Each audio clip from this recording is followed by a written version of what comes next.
The quick brown fox jumps over a lazy dog. Vous demandez certainement pourquoi, Nicolas nous a posé la question, le duo de graphistes Delphine Cordier et Boris Sigelman s'appelle Lazy Dog. Et ben, Lazy Dog, donc, c'est extrait de ce pangramme que je viens de vous dire, qu'on peut traduire par un rapide renard bondit au-dessus d'un chien paresseux.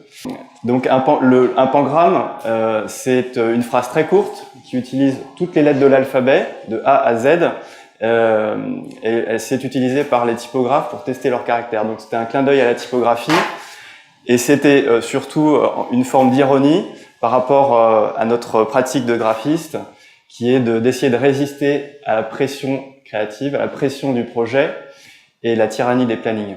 Merci Nicolas de nous avoir invités aujourd'hui. On est très heureux de vous présenter Lazy Dog. On va vous expliquer d'abord pourquoi et comment on a créé Lazy Dog. On va vous parler de notre engagement personnel qui fait la différence et la marque de Lazy Dog.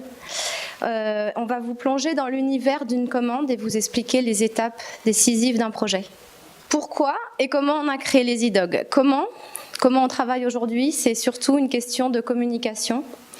Parler sans retenue mais avec délicatesse, c'est notre topo. On est deux individus, on doit soigner nos sensibilités personnelles à chacun.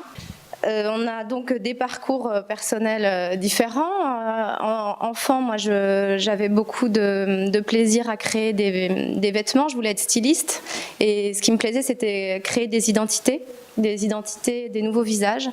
Et n'ayant pas eu beaucoup d'attrait pour la mode, j'ai beaucoup de plaisir aujourd'hui et je réalise mon rêve d'enfant en créant des identités pour des institutions, des clients.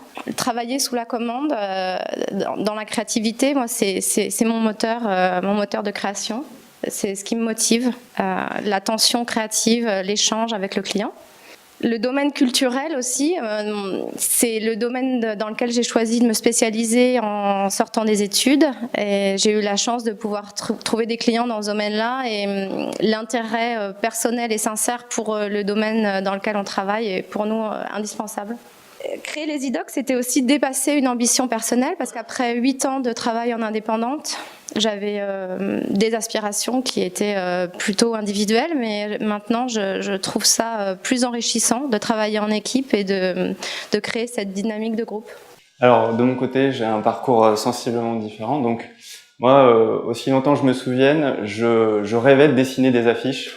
Je dessine depuis toujours.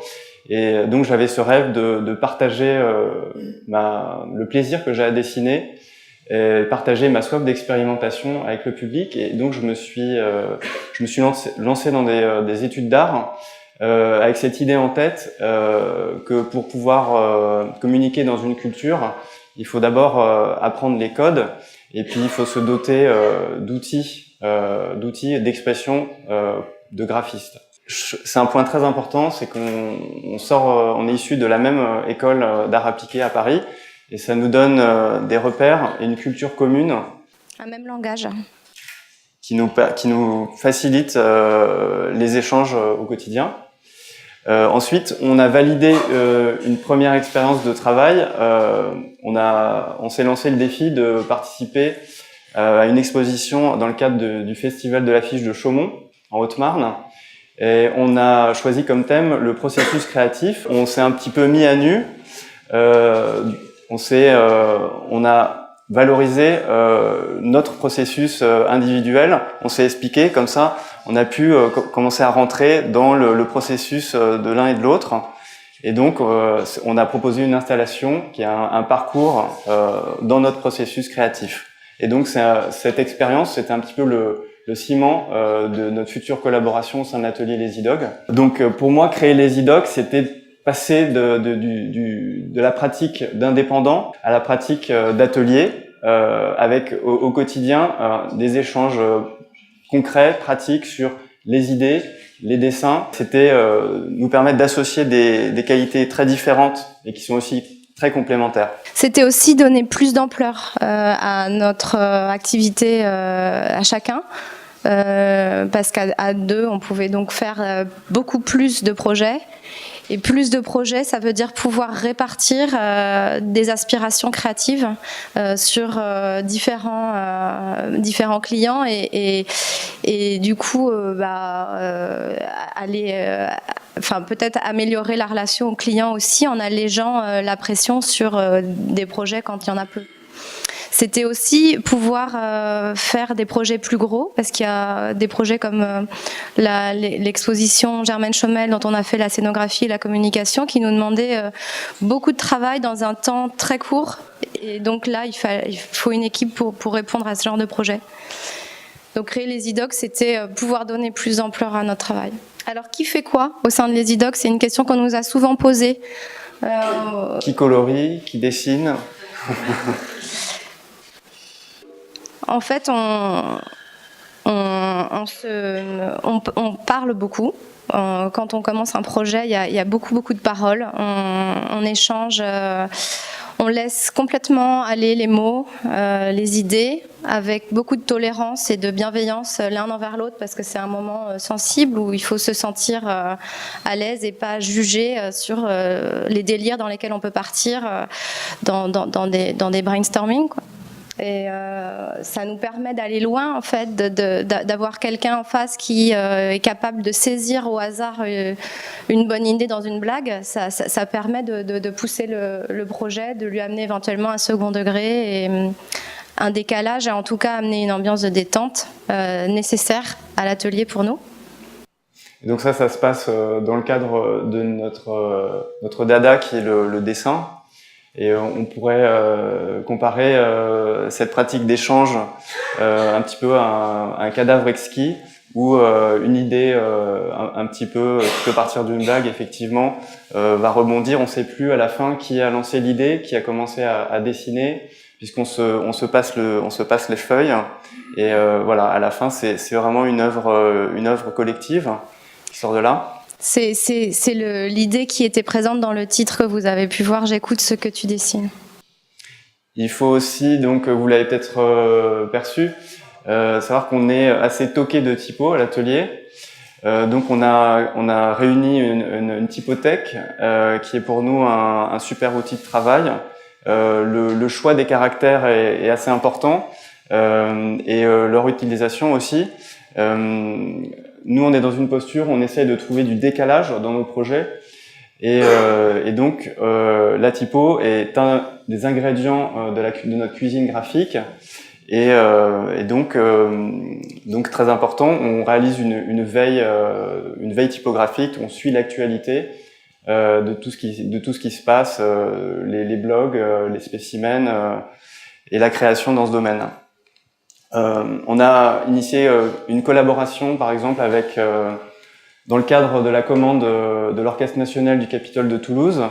Il fallait renouveler l'image de cette institution, et donc on a demandé au typographe Benjamin Gomez de dessiner un caractère qui soit pour ce registre classique, mais avec une certaine forme de contemporain. Et donc, on a mis au point ensemble un alphabet de titrage qui s'appelle La Capitole, que vous pouvez voir à l'écran. Il nous arrive aussi qui amène un décalage par rapport au classicisme du thème, voilà. Dans son côté géométrique et un peu brut. Ce qui nous fait assez plaisir aussi, c'est de créer des lettrages. Par exemple, pour la nouvelle identité du Centre des Arts du Cirque de Toulouse, on a travaillé autour d'une gothique qu'on a calqué sur une trame de dots, de points, pour adoucir un petit peu. Donc, on était sur un changement de connotation adoucir un peu le côté un peu rugueux de la gothique. Qui venait, l'idée venait du tatouage dont ils nous avaient parlé comme un signe intéressant par rapport à leur activité. On a aussi créé un lettrage pour un événement qui se passe en Normandie qui s'appelle les Rencontres d'été. Et donc le lettrage, c'est le dessin, c'est la même chose. Dessiner un signe, un logo ou un lettrage, pour nous, on le fait avec le même plaisir. No guts, no glory. Donc quand on arrive dans un projet, on donne tout.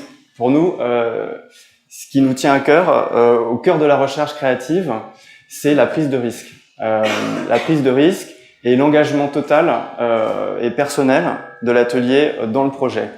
Le projet, quand il se présente ou quand on va le chercher, il se présente à nous, et nous on a un défi à relever, c'est un challenge. Et donc ce qui nous tient à cœur, c'est de ménager notre plaisir, parce que ménager notre plaisir, c'est aussi le partager avec le public et les commanditaires. Et comment arriver à ce plaisir? Eh ben, c'est en cherchant l'inattendu, la nouveauté, parfois en exploitant l'accident. Et donc, on s'aperçoit que si nous ne surprenons pas nous-mêmes au cœur de la recherche, ce sera difficile que le public le soit. La surprise, c'est un élément qu'on aime utiliser pour démarquer une identité et la rendre visible. Donc, notre activité de graphiste, on pourrait la définir. Il y a une formule qu'on aime beaucoup, c'est on dessine à dessin. C'est-à-dire qu'on dessine dans le cadre d'une commande avec un objectif de communication. Il faut que les signes qu'on conçoit soient lisibles, fonctionnels et qu'ils établissent une relation de qualité entre un émetteur et un public. Cette définition, elle est pour nous insuffisante et on se met dans une posture où il faut dépasser la commande, aller chercher au-delà. Et c'est aussi en ça qu'on va aller chercher le plaisir.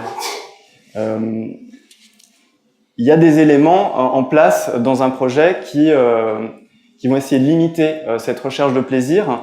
Ça peut être des délais très courts, ça peut être aussi un budget faible, ou parfois aussi le manque d'audace d'un commanditaire. À ce moment-là, nous, notre rôle, c'est un petit peu de prendre le commanditaire par la main et de lui faire entrevoir toutes les possibilités, les paysages possibles, d'ouvrir le champ des possibles d'un projet. C'est ça aussi qui va nous permettre de rester dans ce plaisir qui nous tient à cœur. Par exemple, pour le Lido, on a fait une boîte à outils graphique avec des pictogrammes, un nuancier de couleurs, des typos, une charte graphique à utiliser en interne. Comme ils n'ont pas le budget sur l'année pour prendre des graphistes sur tous leurs documents, on leur a fait une boîte à outils sur mesure pour qu'ils puissent décliner en interne. Ça, c'est une économie qu'on propose. Enfin, on s'adapte au projet et à son économie et on va essayer d'aller le plus loin possible dans ce dont ils ont besoin et malgré les restrictions. Il y a un autre moment qui est un autre moment de plaisir pour nous, qui est assez émouvant aussi, c'est lorsque le projet est publié. Et lorsqu'il est enfin publié, que ce soit sous la forme de catalogue, d'affiches ou de sites, là on se retrouve, on est confronté un petit peu à la validité de ce qu'on a imaginé. Est-ce que c'est bien lisible? Est-ce que c'est original? Est-ce que c'est percutant? Et on a évidemment les retours du public qui sont très importants pour nous et qui nous permettent d'évoluer aussi, de faire évoluer notre pratique. Alors notre engagement dans le projet, c'est aussi l'engagement sur l'étape de la recherche créative. Classiquement, il y a des angoisses de créativité qui sont liées à la recherche. Donc on passe par là. C'est une période qui est moins dans le plaisir, peut-être, puisque très stressante. On doit être des éponges et s'inspirer de tout ce qui nous entoure, de la vie quotidienne et n'importe quel élément de la journée peut être susceptible d'être une idée. Donc, dans tous les domaines, on cherche l'inspiration. On est dans un état d'éveil constant qui suscite beaucoup de stress et d'angoisse. Il faut pouvoir accepter de s'être trompé. Humilité. Il faut pouvoir se dire j'abandonne cette piste, c'était pas une bonne idée. Alors plus on est audacieux, plus on prend des risques, et les risques de se tromper d'idée ou de pas réussir à aller au bout de la réalisation graphique d'une idée qu'on trouvait bonne.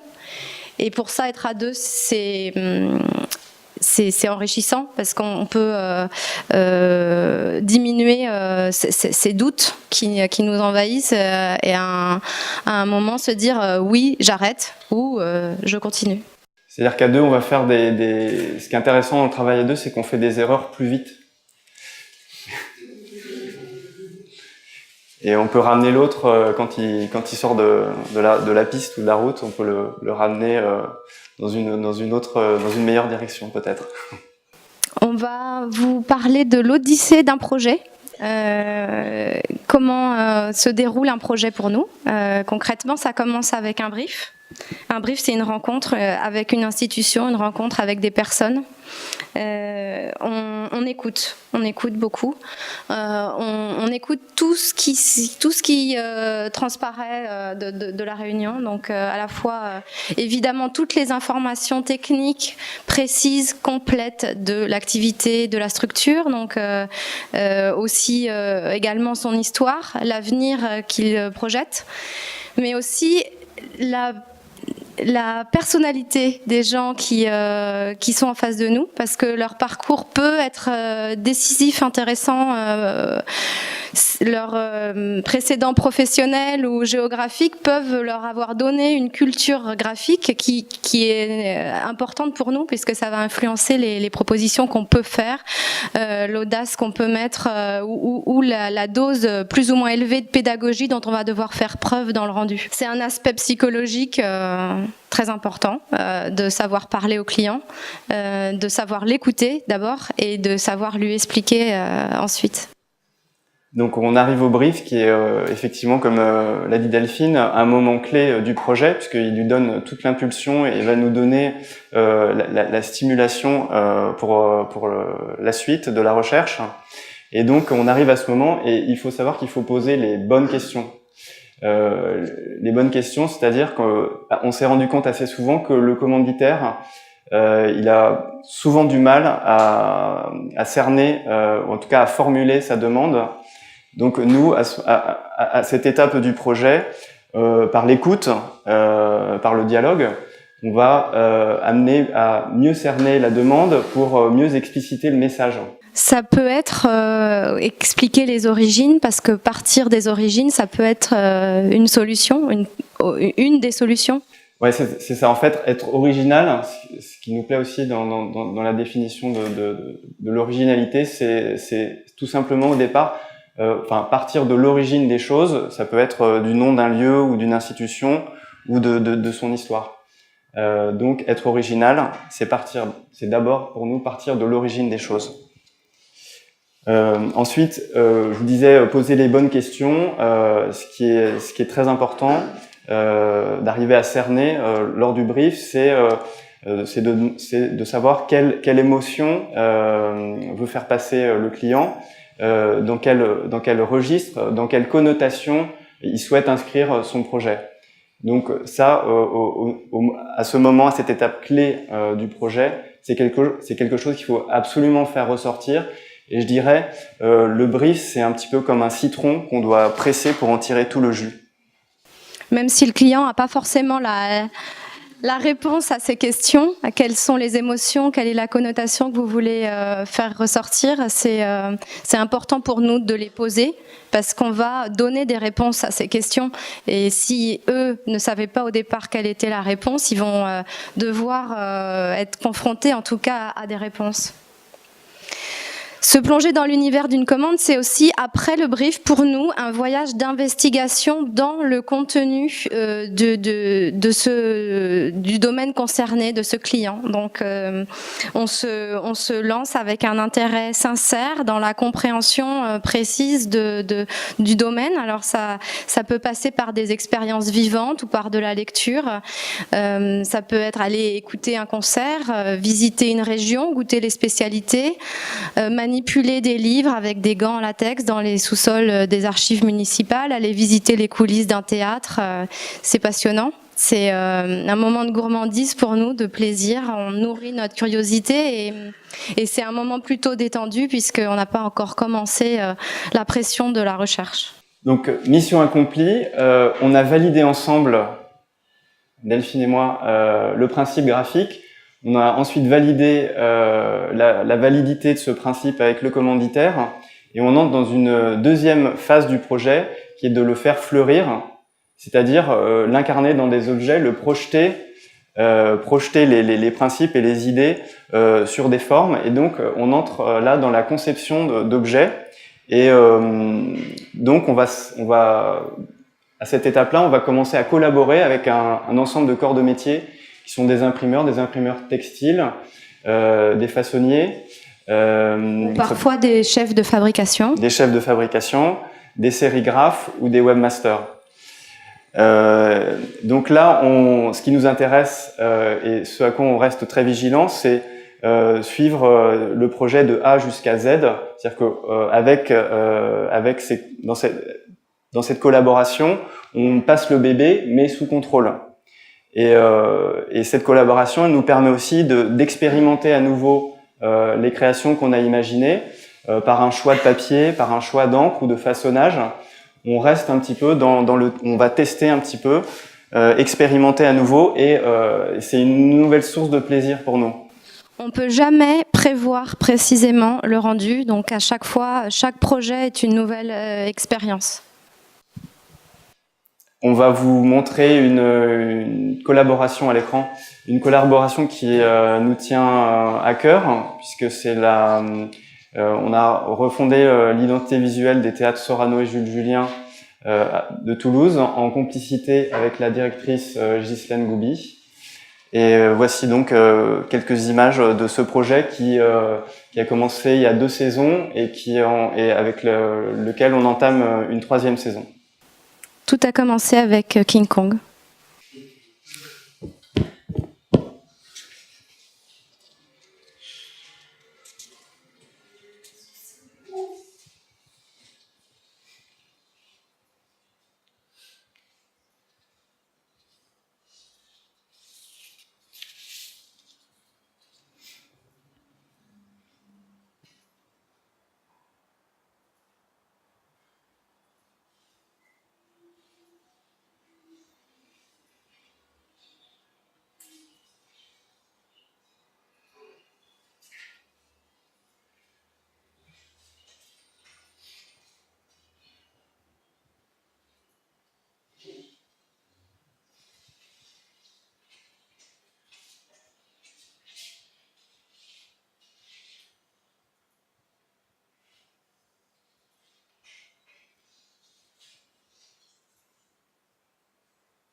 Pour terminer, je dirais qu'aujourd'hui, les iDogs est dans une dynamique d'ouverture. On a depuis quelques mois Théo qui fait partie de notre équipe. On a soif de nouvelles rencontres, de nouveaux projets, de nouvelles collaborations. C'est aussi pour ça, principalement pour ça, qu'on a eu envie de vous montrer notre travail aujourd'hui. On a du mal quelquefois, il faut avouer, à jongler avec une dizaine de projets en même temps, sur lesquels il y a une grosse pression, une grosse responsabilité, des délais courts. Il faut trouver des idées pour tous ces projets en même temps. Il faut avouer que nerveusement, parfois c'est difficile. Donc il faut garder du recul, rester zen pour garder du plaisir dans les projets. Rester souple. Merci Nicolas, merci au Réveil Créatif de nous avoir donné la parole. Merci au lycée des Arènes de nous avoir accueillis, ce lieu de formation des sensibilités artistiques et esthétiques. Bien entendu, on aurait aimé vous montrer plein d'autres projets et vous en parler plus longtemps. Donc c'est pas possible, mais nous vous invitons maintenant à nous poser des questions si vous en avez.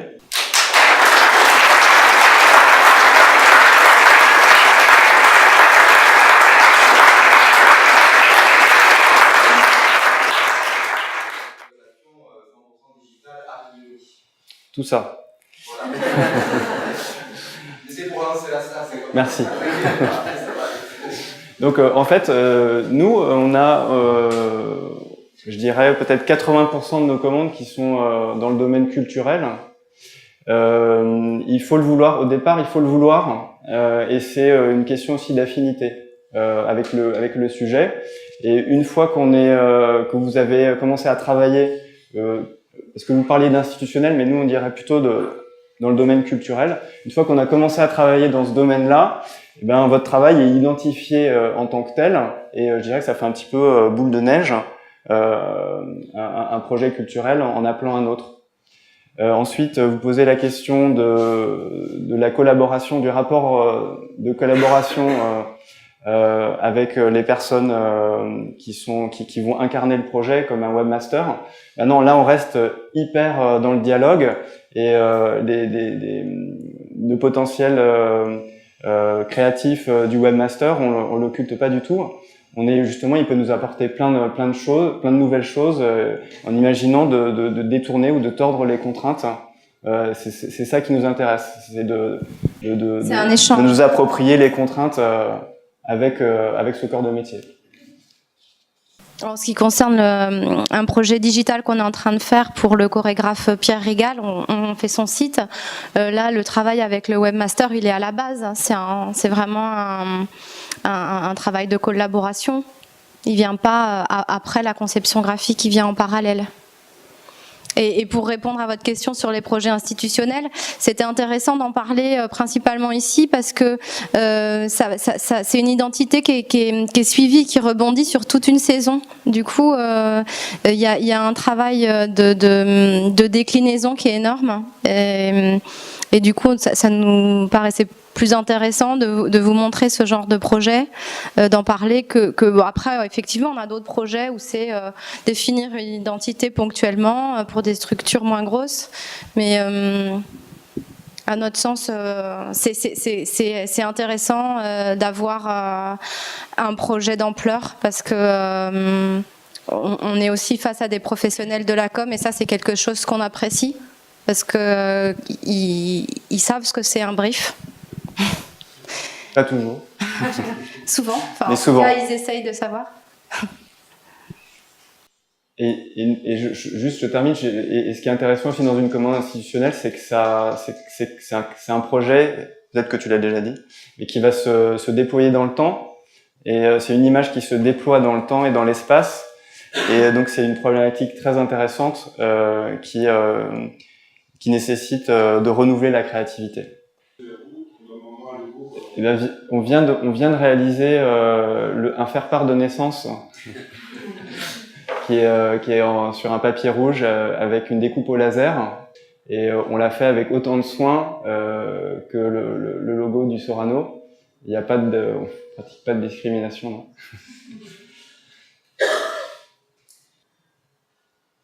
Alors oui, on travaille pour la ville de Saint-Quentin-en-Yvelines, pour le Festival des rencontres d'été en Normandie. En fait, on vient tous les deux de Paris, donc on a un réseau dans le Nord. Mais oui, donc effectivement, le travail avec le Sorano et sa visibilité, son impact a fait qu'ensuite on a pu travailler avec l'orchestre, avec le Lido. Donc oui, ça a des répercussions, cette visibilité en local, mais effectivement, en dehors de la région, c'est plus nos réseaux qui étaient en place avant qui nous permettent d'avoir des projets. Mais pour nous, c'est important de pas rester sur la région. C'est important effectivement de viser un développement à l'international. Non, en tout cas, ce qui est très intéressant, même si effectivement faut se développer en dehors de la région, travailler en local, en régional, c'est aussi pour un graphiste, c'est s'inscrire dans une ville ou dans une région, inscrire son travail dans ce cadre-là. C'est peut-être un peu pompeusement une forme de citoyenneté. En tout cas, ça nous tient à cœur. C'est lié à ça, en fait. Ouais, je crois que le réseau, c'est une question de parcours personnel aussi. Évidemment, il y a des liens qui se créent à l'école, plus pour des collaborations que pour des commandes, je dirais. Et ensuite, c'est les rencontres personnelles et la façon dont on fait sa communication autour de soi. Je dirais pas que c'est l'école qui a créé notre réseau. C'est plus une carte de visite qu'un réseau clé en main. Non, mais en plus, en général, les diplômes, on est dans un métier où on s'en fiche un peu, excusez-moi l'expression. C'est plutôt... On va pas dire ça ici. Hein.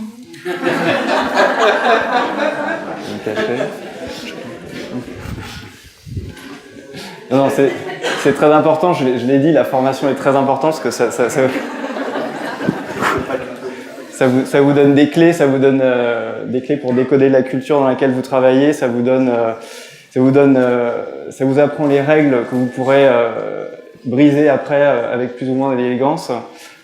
Donc non, c'est important.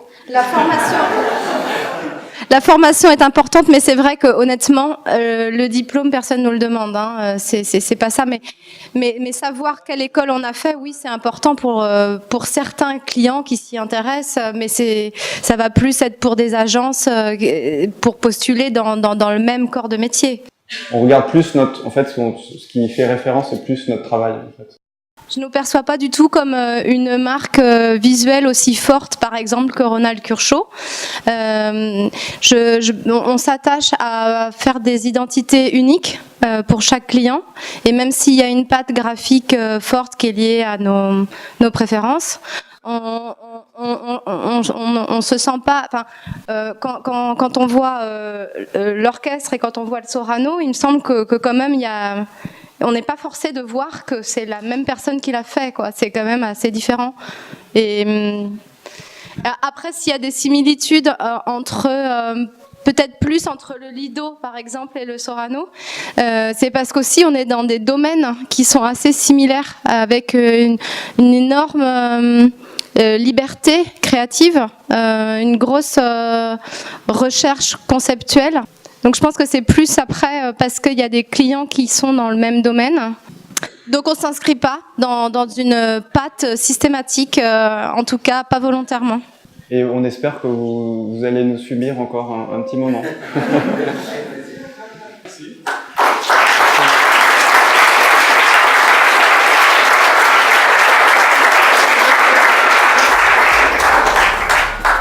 Merci Delphine, merci Boris, merci les idogues. Merci à tout le monde, merci encore une